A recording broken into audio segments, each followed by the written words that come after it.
Hey, it's me, your girl Brianca Jay. Thank you for tuning in to Book Talk. I always forget to do this part where I ask you to like, comment, and subscribe. So can you please like, comment, and subscribe?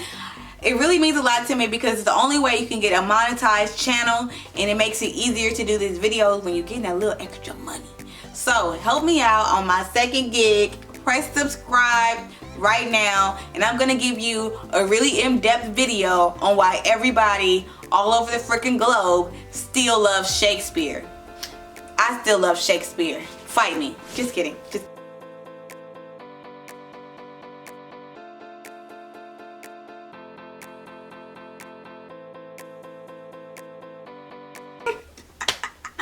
Oh my god, y'all. I know y'all be like, are you gonna be cute or not? I know. I'm telling you. The answer is I'm not quite sure yet. I'll let you know. No, but I came today to talk about Shakespeare, mostly because I had a cough last night, and with the new COVID policies, that cough meant I need to stay home for 10 days or go get a COVID test. And yeah, here I am. But with this free time, I wanted to go ahead and talk to my people on YouTube. And so this particular paper is about Shakespeare's use of the play to reflect reality. Now, one thing that comes up all the time when we talk about Shakespeare is a lot of students want to know, why in the hell are we celebrating this work?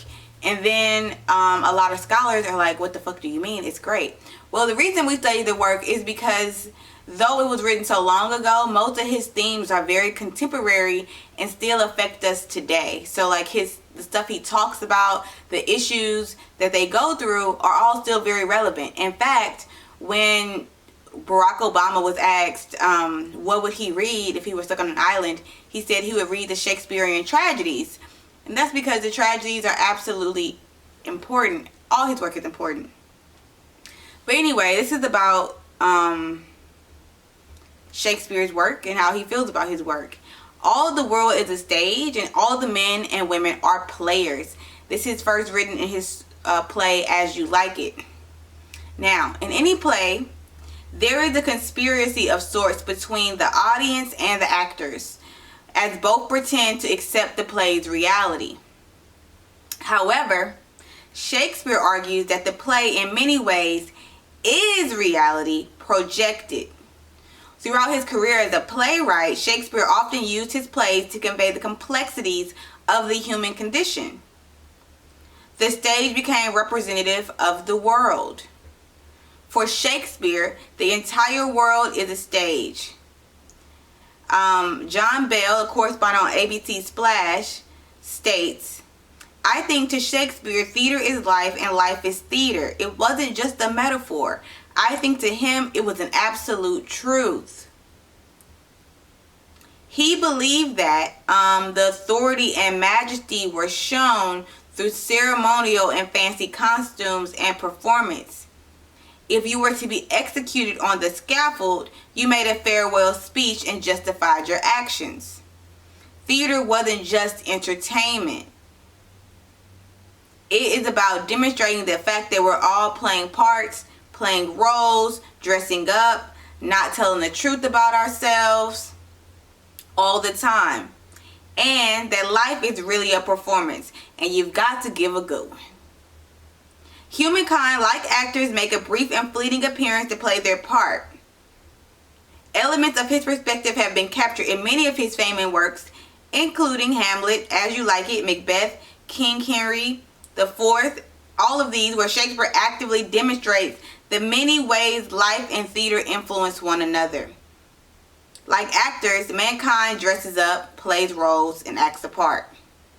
So, the work of Hamlet. Let's dig into the work of Hamlet a little bit. It presents the idea of acting more than once in order to reflect the many ways that the line between reality and art become blurred. For instance, in Act 1, Hamlet says, how strange or odd somewhere I bear myself, as I perchance hereafter shall think meet to put an antic disposition on. So he's saying he's gonna act crazy, right? He's gonna act crazy. How strange or odd some are, I bear myself. He's gonna be crazy. He's gonna start acting crazy, right? Hamlet himself adopts a persona of madness. He warns his friend that he's gonna play a role of a clown or a performer who plays the role of a grotesque in hopes to receive freedom of speech. So he feels like he has to act out of his mind in order to speak freely. Ain't we always felt like, I be feeling like that all the time, like y'all gonna think I'm crazy if I tell y'all what I think, right? So let me act crazy so I can say what I think. So that's very interesting.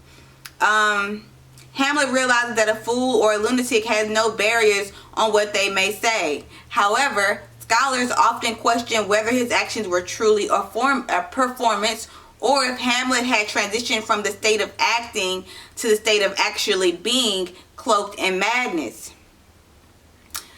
As the play progresses, the reader only becomes more confused.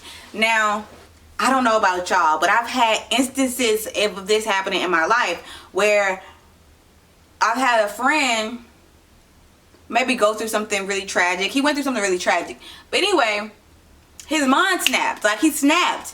And I couldn't tell if he was fucking with me or he really needed to go to a doctor. Like, it was very difficult to tell whether he had went crazy or he was playing crazy. Like, it was very illusory for me as the audience, right?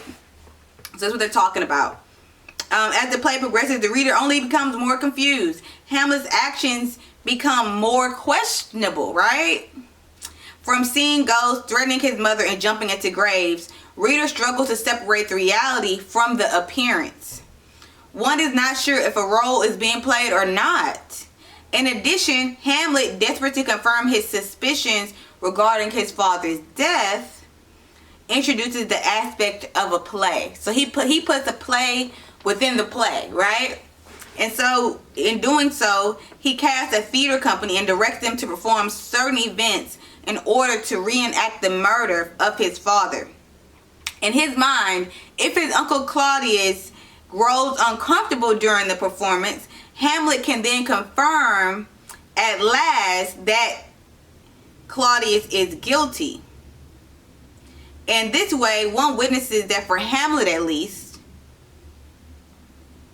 art and theater has a very important function within society. And the action of a play can reveal a lot about humankind. The play within the play, as Hamlet has been affectionately dubbed, represents the complexity in which Shakespeare views theater. Interesting, right? Shakespeare seemingly enjoys mixing the act of theater with reality. He closes Shakespeare with Hamlet's final words. I'm going to read them to you. Horatio says, "Not from his mouth had it the ability of life to thank you. He never gave commandment for their death, but since so jump upon his bloody question, you from the Polack wars and you from England are here arrived. Give order that these bodies high on a stage be placed to be viewed. Let me speak to the yet unknowing world how these things came about. So shall you hear of carnal, bloody, and unnatural acts, of accidental judgments, casual slaughters, of deaths put on by cunning and forced cause. And in this upshot purposes mistook, falling on the inventor's head. All this I can truly deliver."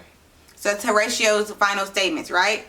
So after the final bloodbath, Hamlet asks that Horatio... Sorry, that's Hamlet's final statement. He's talking to Horatio, my bad. So anyway, after the bloodbath, Hamlet asks that Horatio and Fortinbras call for the dead bodies to be placed on the stage to be viewed by the audience, the noble audience, while Horatio tells everybody the events that had taken place. Horatio and Fortinbras, at Hamlet's request, must turn the royal court into a theater, suggesting that theater can be a tribute to the dead and a place in which one can preserve memories indefinitely. The play also suggests that the line of demarcation separating fantasy from reality is thin and nearly non-existent as Shakespeare artfully blurred the line between intermixing live action and stage performance.